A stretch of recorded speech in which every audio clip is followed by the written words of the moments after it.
I had my boss buy a tool based on a review of another YouTuber. Yes, I actually did.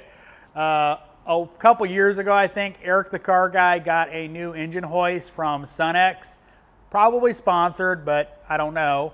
But he got a new engine hoist. And one of the things that we've been, well, dealing with since not long after the shop opened, I've been here since he opened, is he bought a engine hoist off of Craigslist.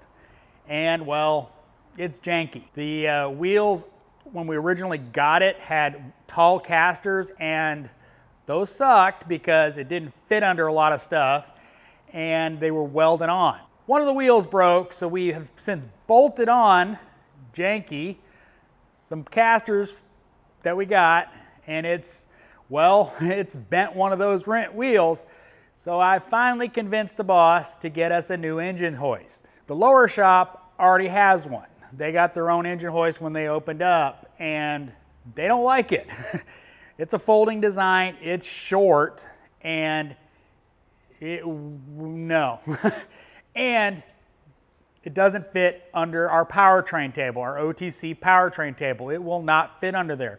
So it makes pulling engines off of subframes, as I just did, suck. I mean, it's really sucky trying to get an engine off that with the engine hoist, because it literally will not fit under there in any way, shape, or form. So you're having to extend the boom all the way out. It's teetery, it's not safe. We don't like it. I remembered that Eric the Car Guy had done a review on that, and it had short wheels. Well, guess what? It fits under the powertrain table, and now Bam Bam wishes that's the one he'd got, because it fits under the powertrain table. Now, I haven't actually used it, but it does fit under the powertrain table. It does seem well built. You know, it seems to work the way it's designed, so I'm excited to actually put it to use and actually not be, well, terrified of our engine hoist. What convinced the boss to actually buy a new one was after we realized the actual boom of it is so worn out you can flop it like that. Figured you'd like to hear me buying a tool off the review of another YouTuber. As always, thanks for watching. I am the Flat Rate Master.